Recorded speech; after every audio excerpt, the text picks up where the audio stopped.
I'm actually recording because I forgot to record. You've heard about me. Now I'm going to turn the show over, the webinar over, to Kate, who's our presenter. Okay, Kate, you should have control now. All right. Hi, everyone. I'm Kate Coble, and I am a former English major, and I do a lot of business writing and editing here at Penn Foster. And I've actually just come on board in the last 6 months to Penn Foster, so I am a recent successful job searcher. And I can kind of go through some of my experience there, but the long and short of it is I like on resumes and cover letters. I think it's really important to make sure that you're kind of all together on your first impression when you see a job that you want to go for. So that's why I'm here today. And outside of Penn Foster and work, I'm a really big runner, and I love reading and skiing. But additionally, I love snacks and can be seen around the office sharing popcorn. So today we're going to start with the cover letter. It's something that everybody does, whether or not you're the first job out of college or you've been working in the field for 30 years. But the cover letter has been around since the beginning of time, and it's the first place that your employer really gets a feel for who you are as a person and what you've been doing throughout your career. There are so many different styles of cover letters and what you can include in it, and it's really up to you to make it your own. But there is a very generic kind of formatting to it that we're going to go through. But we're going to start today with some basic do's and don'ts. So do show that you know a little bit about what the company is about. And we use a capital A about here because we're not just talking about, Penn Foster is a school.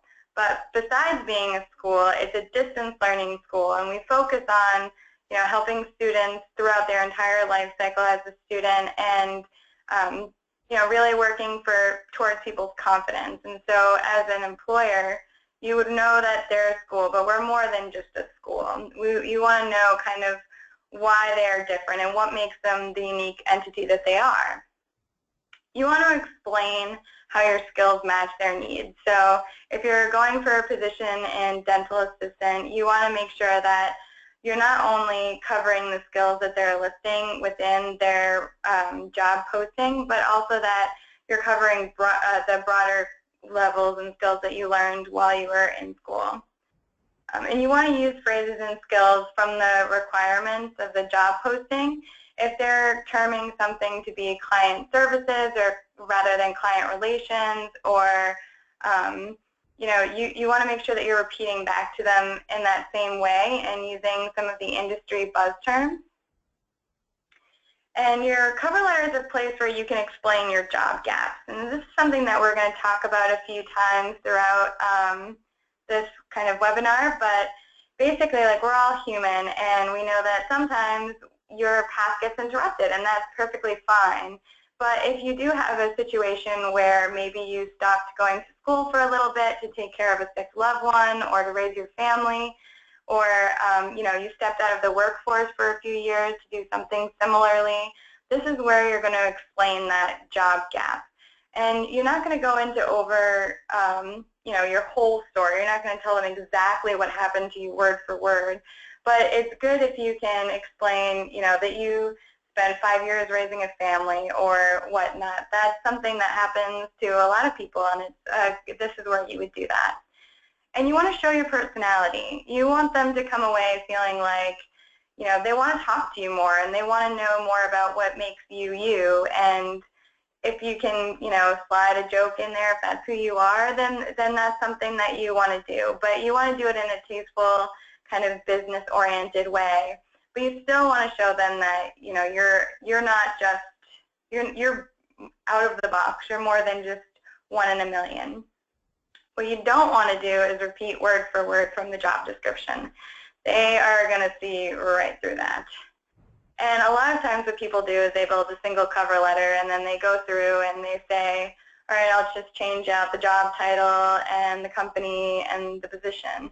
but you need to make sure that you're actually making those changes, because a lot of people fall into the pitfall of, I wrote one, it'll work for everything, and they forget to make it unique. And you don't want to repeat to them exactly what they're going to find out in your resume. So even though it's a great place to talk about all the experience you have, if they're going to find these things out about you on the next page, you don't want to kind of show them too much too fast. This is, again, a great way to talk about who you are as an employee and what kind of, other things you're going to bring to the table than necessarily day-to-day task-oriented things. And you don't want to talk too much. You want to keep this to 2 or 3 small paragraphs. And finally, exaggerating the truth. You need to make sure at all times throughout this whole process, and we're going to repeat this so many times, that you're telling the truth, because they will look at it. So this is kind of the basic layout of your average cover letter, and it's probably very familiar, but we're going to go through just a few nuances of it and take a look at where people might be tripping up. The first place is the hiring manager. You don't want to do anything like dear sir, madam, because you don't know who you're speaking with, and it's always better if you can find out who it is that is going to be reading this cover letter.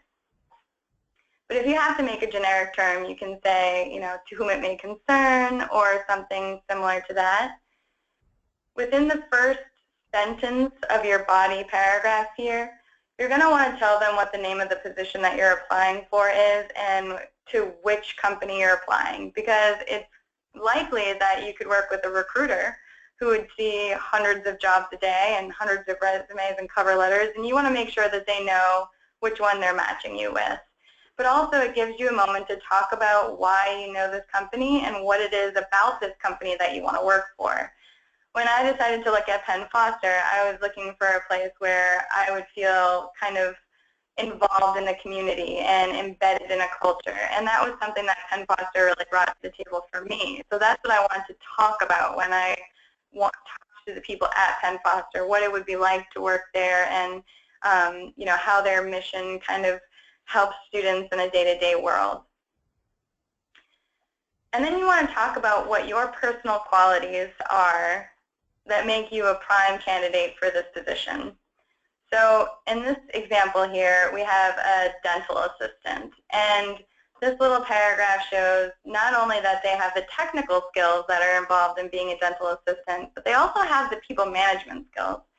And customer management, personality skills, dealing with customers that are maybe nervous about the dentist or nervous about their bringing their cat or dog to a veterinary school. They're being able to calm people down. That's a huge skill that people don't necessarily like to talk about for themselves, but it can be a make or break decision in a hiring position.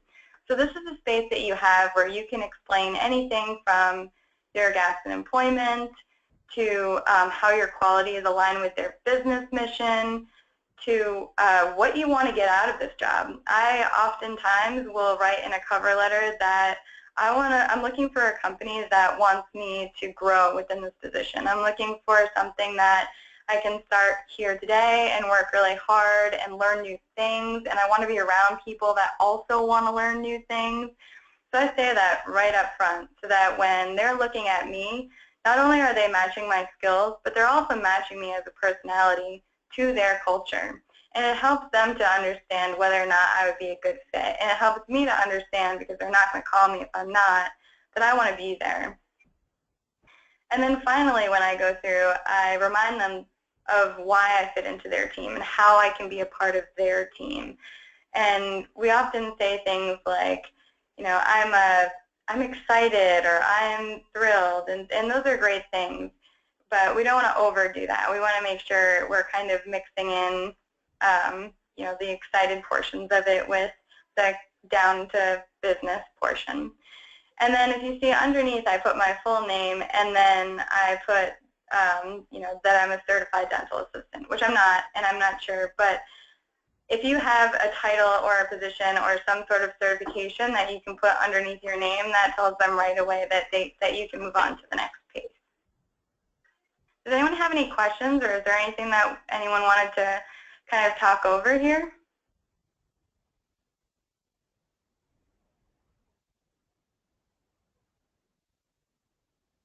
All right. Okay, now's the time. I don't see anything so far. We may have to go back. That's okay. Well, we can always come back around if you have questions later at the end. And we're going to move on to the resume, which is sort of what everyone likes to think of as their kind of, big kahuna.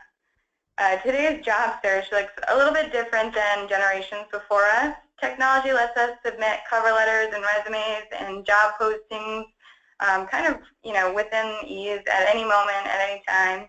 You have sites like LinkedIn and Glassdoor or Indeed that make it easier than ever for you to connect with your prospective employer.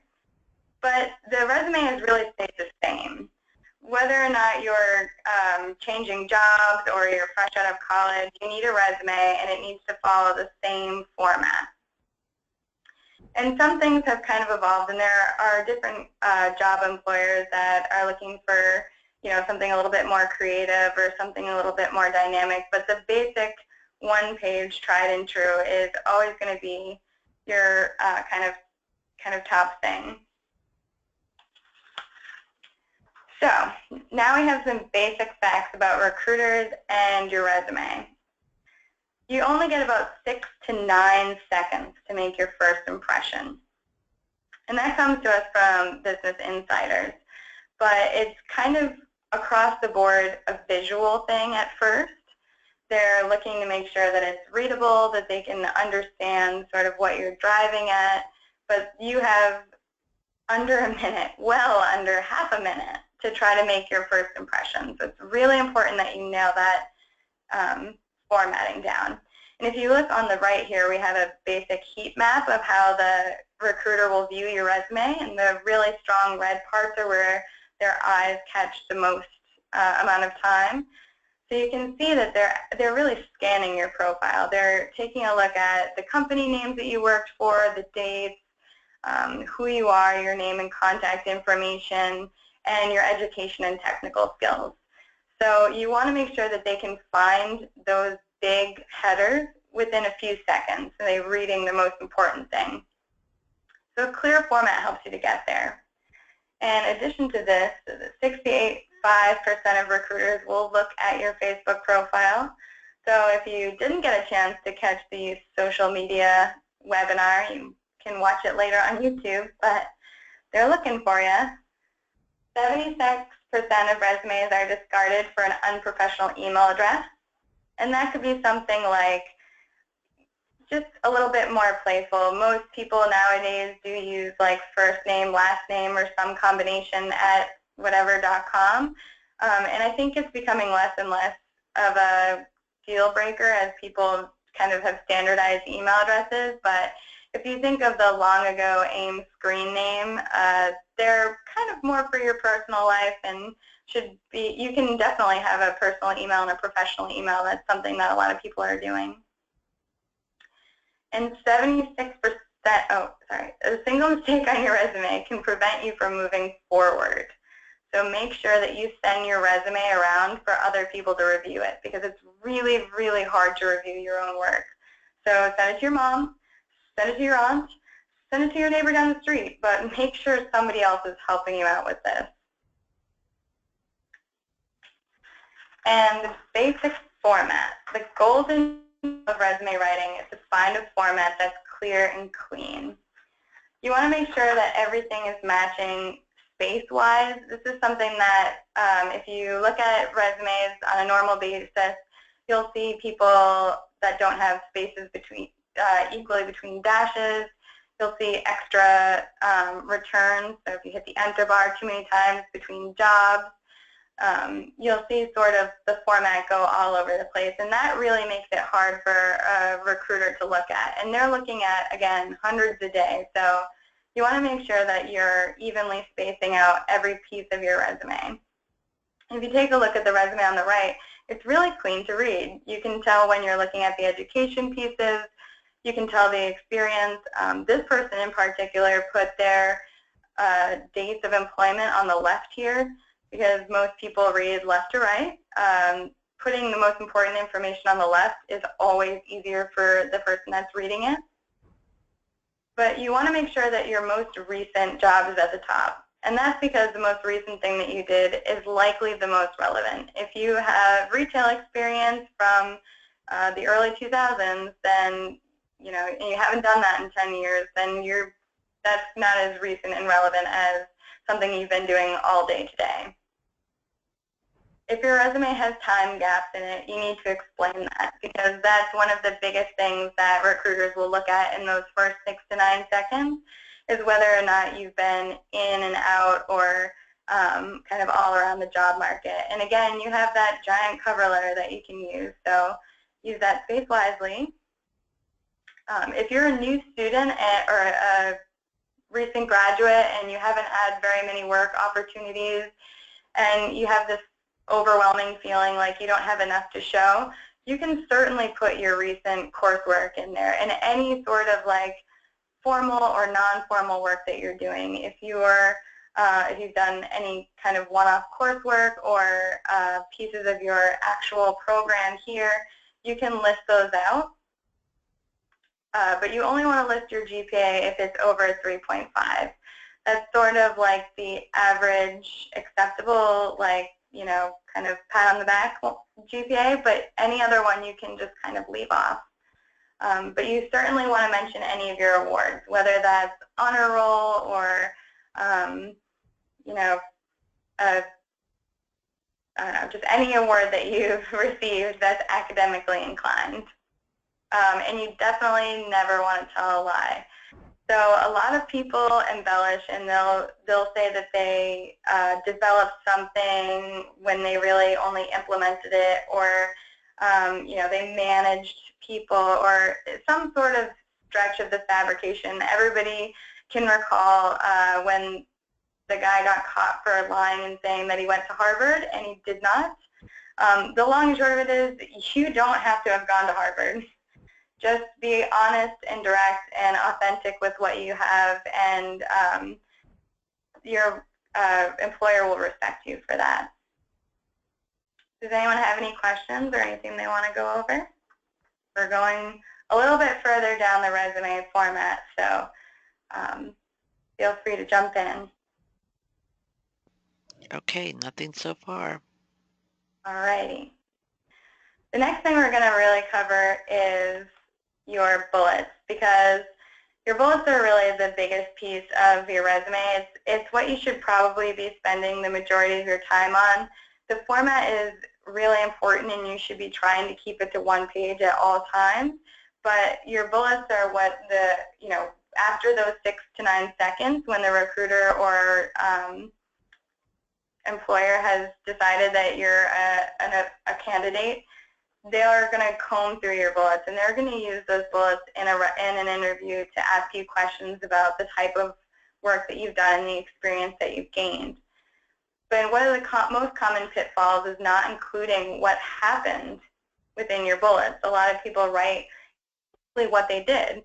I counted money out of the drawer every night before I closed up the shop, or I triaged vets.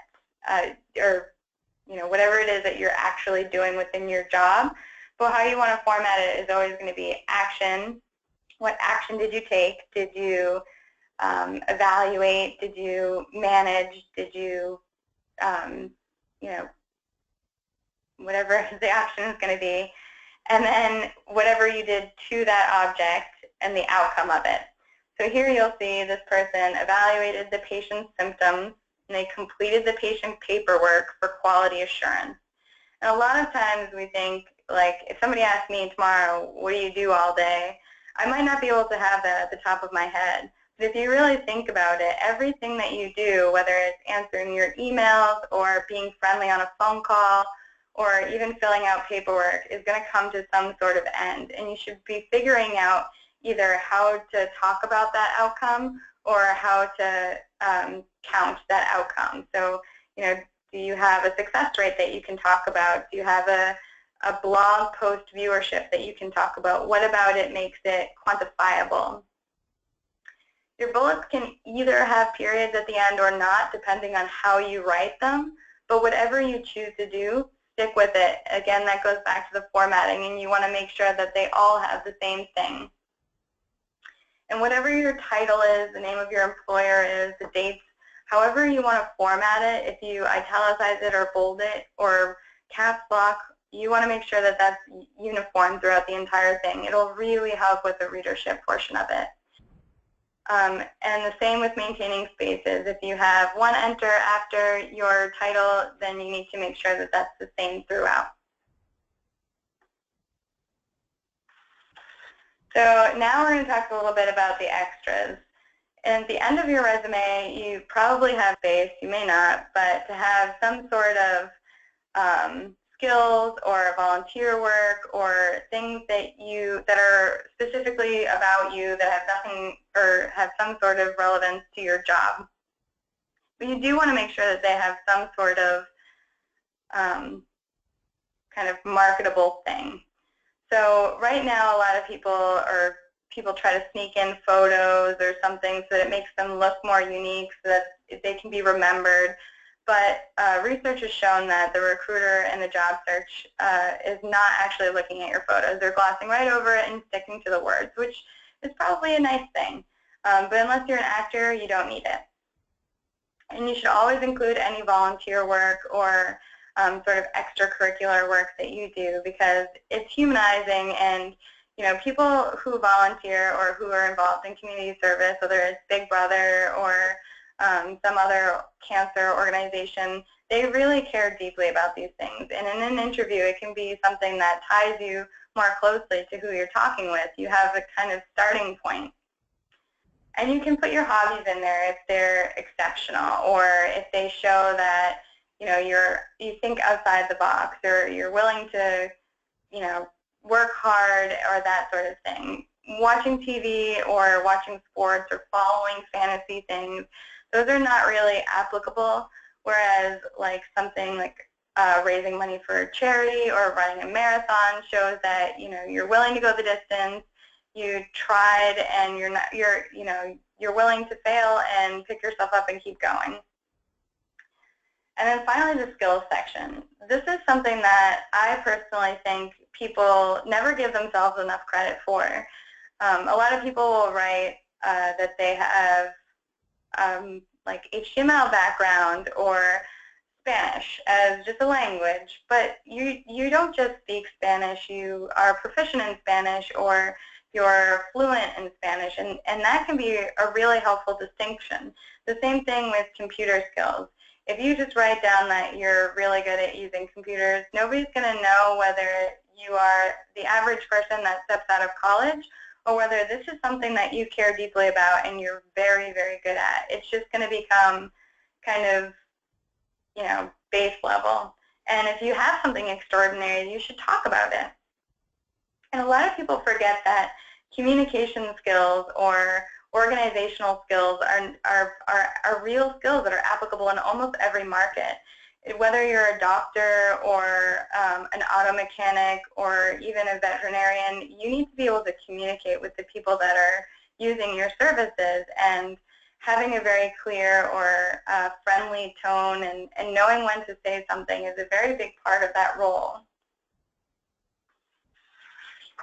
All right, if there are any questions on your resume, this is our last little portion of that.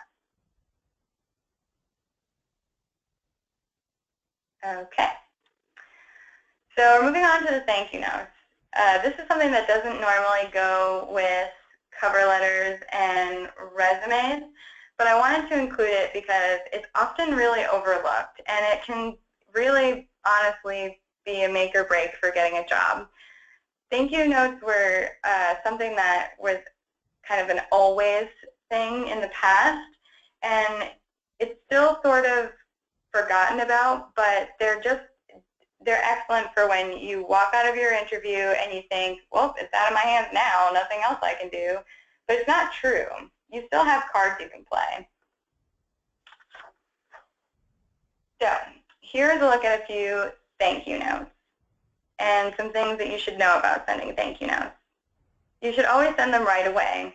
And if you don't have a mailing address or they didn't give you a business card, you can probably find an email address online, or you can call their generic 1-800 number and ask, the front desk person or whoever you can get a hold of, whether or not it's a recruiter or somebody from HR, how you can get in contact with that person and be upfront. Tell them, that you want to send a thank you note. It's not a surprise note. They are expecting it, and they want to hear what you have to say. And it shows that you're a proactive person, that you're capable and aware of business practices and standards. So do not be afraid to send a thank you note. You should send one probably to everybody that you meet. That's not necessarily means like the guy who answered the door, but definitely anybody that took a formal interview with you. And you want to make sure that you're specific. Don't just write, thanks for meeting with me, because again, the entire purpose of this webinar is to show how unique you are and how valuable you're going to be as a person to their industry. So make sure that you make them as detailed as possible. And I know it can be challenging, but if you can just try and recall while you're in your interview just a few things that stuck out in your mind, that'll be helpful. So now we're going to take a look at an actual thank you note that I wrote when I applied for this job. And basically what I was thinking when I wrote this was that the hiring managers already see my resume. They already know about my experience. They already know whether or not I exceeded expectations. But I want them to remember that these are the reasons why. And I want them to know that I still am very interested. So I just started basically like, hello to the hiring manager. This particular hiring manager had traveled from Scranton to Boston. So I referenced that she had made a great trek up to see me. And then again, I put the title of the position that I was going for, and I talked about how Penn Foster is aligned with their students, and it's something that I found refreshing. It's something that, like, it stood out to me. That's why I want to be here. And we talked about the way that marketing is making an impact, and the way that I could be part of their organization. And then I ended with how energized I felt by meeting with these people and how I kept thinking about it all night. So I talked about how I wanted to be an impactful member of their team, and how it basically showed that I was ready to step into this role tomorrow and start working and start going. And that can be something that employers are really interested in. Oftentimes it takes them months to try and fill a position. So if they know that you're engaged enough, that you remember talking with them, and that you still thought about it the next day, and that you took the time to make this thank you note, it can be a really great leveraging tool for you. And then I reminded them that I'm still interested and I want to hear more, and then closed with supporting their mission. So the thank you note doesn't have to be something that you struggle with. It doesn't have to be like, thanks, all right, bye. It's like, what did you talk about? Remind them who you are. Give them another taste of, what kind of a person you'd be to work with, and let them know that you still want to be involved. And that is what I have for you today. Anybody have any questions or things that they want more explanation for? Okay, now would be the time to get those keypads active, whether it's on your computer or on your cell phone, however you're watching this, and let us know what you need to know from Kate. Really gave a lot of great information. Oh, thank you. Actually, I have a question for you. All right. There is a difference between a curriculum vitae and a resume, and I think that many of our students get confused as to the difference between them. Could you maybe go into that a little? Yeah, so the resume is sort of, if you think of the overview portion of it, so you're not going to put as much information into it. Where in the other one, which people often shorten to just CV, that is a little bit more of a Western notion, but really is everything. So you can put much more information in there. If you're having questions or if they're asking for your CV, you can always Google it and try to figure out what else to include. But you would really want to put literally as much information into it as you can. Whereas the resume, if you think about it, is a little bit more format heavy, and you're going to put like the most impactful, the top level things that you did, and the kind of job overview pieces that you covered. Does that help? Yeah, I think, to my mind, a resume is kind of the cliff notes of your CV. And most people don't do a CV until they get a little bit more advanced in their career, or or like I said, once you've taken on more responsibility, which is an interesting way to do it. When you really want to give a lot more information than the you can in the resume. Yeah, and another place where you can give more information than what you would normally see in a resume is your LinkedIn profile. So if you're not on LinkedIn already, you should definitely make a profile. It's one of the premier ways that job searchers are looking for employees in today's market.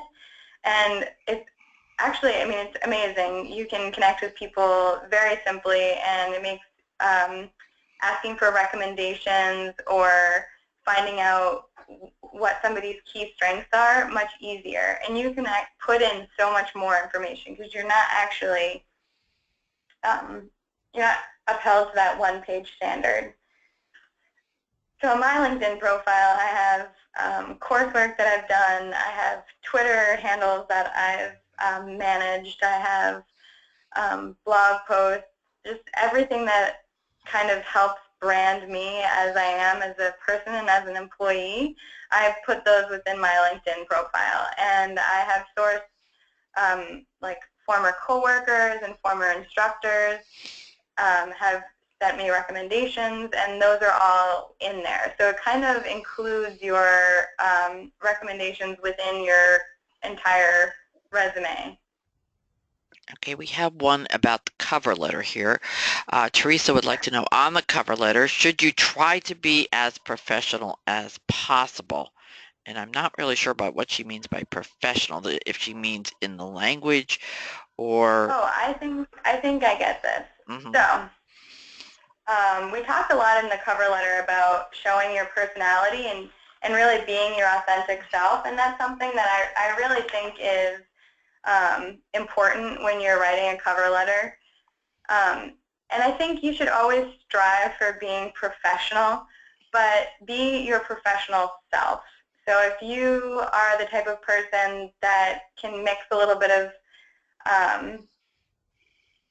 kind of humor or lightness, or if you're going for a role in social media where kind of your creative juices are part of who you are and part of the job that you're going for, then that's a great place to do so. And what I would say is, if you're wondering whether or not you can walk that line, you know, whether you can kind of write your cover letter as a Carrie Bradshaw, or you can, you know, button up and be real tight about it, I would look at the website for the job that you're applying for, because often you can tell from their voice and tone how they want to be talked to.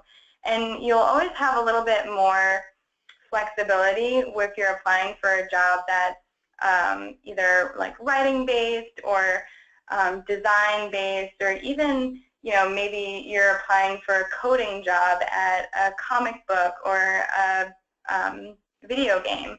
Those kind of more laid back atmospheres, or if you're getting that sense from the voice and tone of the website, you can certainly have a more relaxed tone. And you probably will have much more success if you have a relaxed tone within your cover letter. Now, that's not to say you should throw caution to the wind and, you know, start cracking some jokes or something, but you have been you for the past probably 20 years. So just, you know, let that part of you out, and be professional about it. You want to still come off as professional, but you can have a more relaxed tone. Does that help? All right, here's another one. How long should the cover letter be, or should it be shorter? That's what All this right. one says. So your cover letter, you want to ultimately be, if you write your cover letter in a Word doc and you're going on to 2 pages, it's too long. Because again, you have that 6 to 9 seconds for the recruiter to review your full resume. They're going to be, you want to hook them in the first sentence or 2, and you want them to look at it and not be exhausted by looking at it. So I would recommend keeping it to 3 paragraphs. And let me actually see if I can go back a few slides here.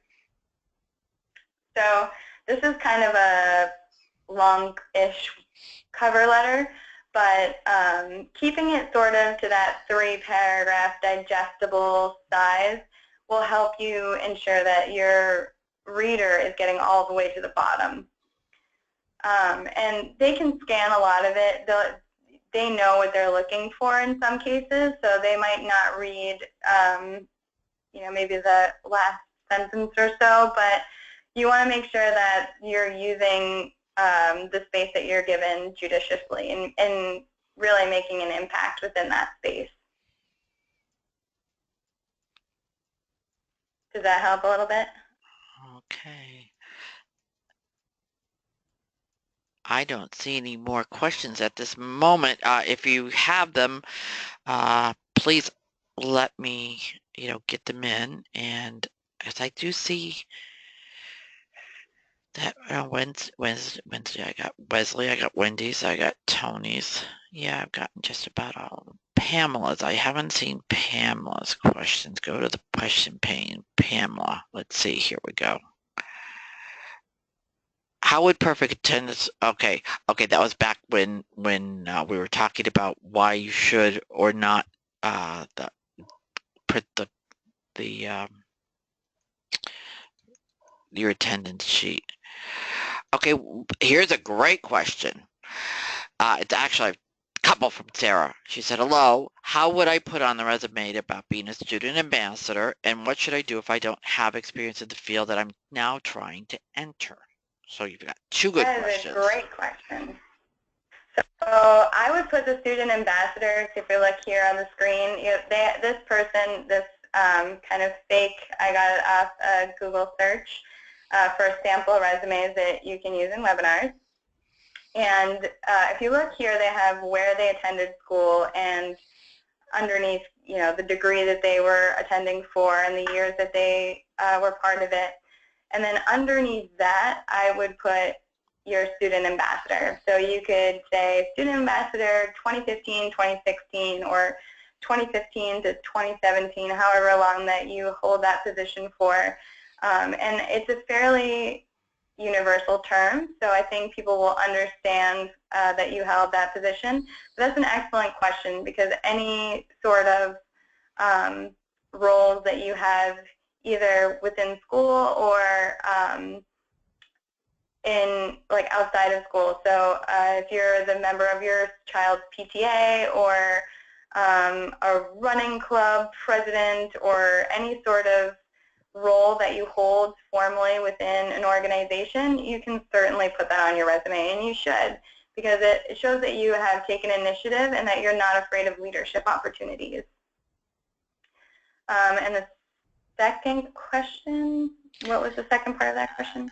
And how would you show if you're trying to break into a new field? Oh, yes. How would you show that? Okay, so you've likely taken courses, and you are taking courses within that field. You can put that within your education section above your experience. So for you have a lot of experience within the area that you're breaking into, you want to make sure that your education is above your current job or your first job experience, because that's the most important, crucial part of your kind of applicable skills and experience. So you can list your coursework. You can list any, if you're part of like an AVA or some sort of affiliation that has to do with the program that you're working with. any of your certifications. If you're working towards a certification and you don't yet have one, you can say that you're working towards that, that you're applying for that, and the date that you're hoping to apply for that for, because that shows that you have, like, you're actively looking for more things to work with. And then I would put your experience, the next level of your experience. You can essentially use your bullets for whatever it is that you want to talk about, and you do want to make sure that these are things that are kind of the top level things that you work on, that your employer, should they call and verify your employment history, would also say that these are part of your job. But say you were a cashier at Home Depot and you've never worked in, we'll go with dentistry again, and you want to make sure that your skills in the years that you've worked at Home Depot apply to your new dentistry job. If you were helping people either finding what they need within the store, or you were working customer service and helping them return something, or even just working the cash register, there are a lot of applicable skills that are helpful within that job. Your customer management skills, you can talk about having customer retention, or how you deal with difficult customers on a day-to-day basis, because no matter what job you're going to be in, that's going to be a big part of it. I'm sorry, go ahead. No, go ahead. That was kind of the... Billy has actually a couple of questions. It's more than nuts, all right, Billy. Nuts and bolts of things. He asked, should I put my address on the letter? What about font sizes and types for the resume? And his last question is, he's heard not to put your college graduation date on the resume, especially since if, as he is, and I know myself, I told you at the very beginning, I'm old. My first college graduation date was in the 70s. So what do you do in that case? Okay, so I would say yes, you should put your address on your resume. I don't think it's really a concern as far as like privacy. If that's what you're worried about, then you could put just the city and state that you live in. But essentially, with your address, what the employer is looking for is how can you get to the office. If you if you put that you're from California, the first thing that they're going to ask you when you get to the job in Boston is, are you willing to relocate for this job? And if you're in an hour, 2 hours, 3 hours away from their office, they want to know if you're going to need to telecommute or if you're willing to make that trek every day, because there are a lot of situations in which people are hesitant about that. So that's the reason why you would want to put your address in. You're basically allowing them to figure out whether or not you're going to make it there. And if you are applying for a job across the country, then that's something that the relocation or kind of the opportunity is something that you would want to address in your cover letter. And then the second question, I believe, was fonts and sizes. Most people know that like a Comic Sans or something that's really kind of jovial is not necessarily the best for your resume or cover letter. I would stick to Times New Roman or Arial, and definitely you can play around with the sizes. You can make your title sizes larger. You can make your name larger. You don't want it to be overwhelmingly large, but if you think about your name and that little section up at the top where you have your name and address, that's sort of how you're branding your cover letter and resume. That's how, if you have a big, bold name, that says something about you. So when you design that, when you look at the font there, just take a look at it and say, is this how I want to be represented? A lot of women tend to use the cursive pieces, and people will choose to use black, bold lettering, and you don't want to overdo it. You never want it to be larger than, say, the rest of your stuff, like that's the only thing you're staring at. But take a look at it maybe even back this far that you can read the person's name, but it doesn't take away from the rest of it. And you want that to be true for the font. Now, a lot of people play with the margins on their resume to make it so that everything fits on one page, and that is perfectly okay. You can use the narrow set and play with how far out on the left and right that all these kind of header pieces go. I would make sure that you're not going any lower than a font H, because most people are going to struggle with that. And the last thing that you want to do is have somebody like inches away from their screen trying to figure out what it is that you're saying at the bottom. Okay, and what And about then as far as, yeah, the years of education. Yeah.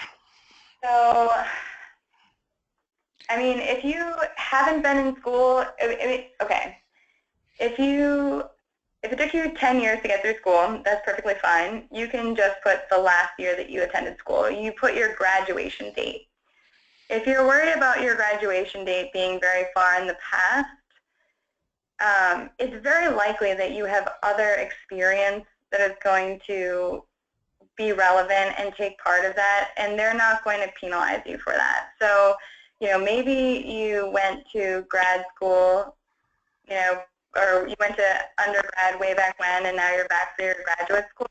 You're still going to have that top level graduate school number there, or almost that's on this webinar probably went to high school quite a bit ago, or people age, and it's totally fine, and nobody is going to turn down their nose at you. If it took you a long time to get through your school, that's fine. It's something that happens. We're all humans, and it makes us different. And you don't have to worry about hiding it necessarily. But like for mine, for instance, I've been out of college for a while, and I've been working in a job that is something that I went to school for. So I place my employment history and experience above my education, because after 5, 10 years, or however long it's been since you've been in college, your employment history is actually more relevant than your education is. Okay, we have one more. Cassie wanted to ask if she could see the action object outcome slide again. Oh, yes, let's do it. Oh, maybe not. Oh, here we go. Okay, so Cassie, was this based on the action object outcome bullets? She didn't actually have a question. She just asked maybe she could type that in. Perfect. What I will say is the whole entire presentation will be available on YouTube, not right away, but it should be within the coming weeks, and we will be emailing everybody who attended a copy of or a link to the YouTube channel, and you can watch all of the videos there. So if you do want to take a look at this again, you can use this as a resource. Okay. Actually, in about 15 minutes after this is, it takes about a half hour for me to convert the presentation. I give it to Nancy, and Nancy starts putting them up on YouTube within 24 hours. So we're pretty good about that. Wendy wants to know. I'm working to get my medical degree or medical assistance degree.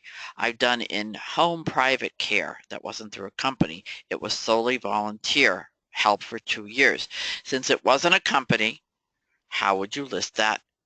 Or should it just go in that volunteer section? There you go. Yeah, you can put it in a volunteer section, or if you want to consider it as part of your work experience, you can, put it down as a volunteer and talk with the person that you volunteered for, kind of with the organization level of any volunteer portion, and they can probably help you figure out how to talk about it. And that's actually something else that we didn't cover today, but especially if you're in an entry-level position, or if you're in a position that's volunteer or intern or contract work, where it's 6 or 8 months of work, you should feel comfortable talking with whoever your employer is about how to speak about this job, especially if it's an internship or an externship. But you can always look back if you have a current job. It's not always available for volunteers, but it's definitely available for interns. And look at the job description of what you applied for and what you got, because you can use some of those terms to help you identify what they were looking for and what they've established as their top level pieces.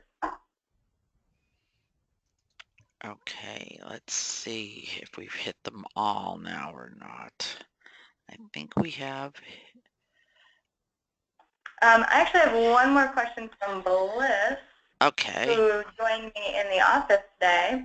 And her question was, what is your opinion on including a personal summary at the top of a resume? So this is something that used to be a very big deal. A lot of people either called it summary or kind of their objective. I think it can be really helpful. Sometimes people do kind of a broad overstroke. Obviously, if you're applying for a job, your objective is to get the job. But that's not really the objective of your entire resume or your entire career. And that's really what that space is supposed to be used for. And that can be really helpful if you choose to talk about things like, I'm starting at this entry-level position, but my goal in life is to make sure that I'm helping students achieve their goals. Or I'm a dental assistant, and my goal is to work up to whatever the next level is. So I think it's perfectly acceptable to put on there, and I think it can be crucial for somebody who's just starting out in the career to show their employer that they have they've thought about the future, they want to work towards something, they have goals in mind. It can be really helpful. It's not always necessary. If you're finding yourself up against that one page and you're like, oh gosh, how am I ever going to get this on one page? That's a place where you can cut out the objective. Okay, actually, speaking of one page or not, Isabel wants to know if your resume is over one page, is it proper to print it double-sided or should it be on separate pages? Well, that's a good question. I think if your resume is over one page, then it's probably closing in on that CV that we talked about. And you might be able to do something like making your skills 2 columns so that it fits one page, or being more concise with your language so that it kind of rolls up a little shorter. Putting things on the same line, like you could probably fit the city and state on the same line as, like the dates that you worked. So you can probably move things around a little bit. I had a very, very strict instructor at one point when I was taking a desktop publishing course that would make us start again and not have 2 pages. But I think if you're printing it out, it's probably a little bit more obvious that they need to keep reading if it's on 2 pages. All right, here's a good one too. It says, when you're talking about listing awards, and actually even if you're talking about jobs or other things that you've done, how far back in your past, if you're a more experienced person or an older person that's in the job market, how far back do you need to go? That is a great question. I really like this question. I would say if you're out of college, something that you did in high school is probably not relevant enough. For most volunteer experiences, I would say use 5 years as your marker point. So if you did a Walk for Hunger 5 years ago, that's perfectly fine. If you're at the point in your career where you did the Walk for Hunger 30 years ago, then it might not be relevant anymore. But you're probably a very good judge of character yourself. So if you're looking at it and saying, this is a little long, then it might be a little long. But as far as experience is concerned, you don't necessarily, if you're at the point where you're hitting 2 pages, you can probably abbreviate or get to a single headline for your earlier jobs. A lot of people change jobs all the time, and that's perfectly fine, but it can make their resume a little longer. When I was first getting out of school, I put everything on my resume. I had when I used to waitress on my resume, and I used the applicable skills from waitressing to talk about how my communication skills would be helpful at a textbook company. But I no longer do that, and that's to save a little time and space. So it's really up to you, but if you're worried about space, you can probably go down to a line rather than a full set of bullets, like 4 or 5 bullets. And if you're thinking to yourself, at this point, I don't need to list my waitressing job, then you're probably right. All right. Well, thank you, Katie. We've all learned a great deal, and you've been very excellent and very nice about answering all the questions we had. And all about not just writing the cover letter, but the resume.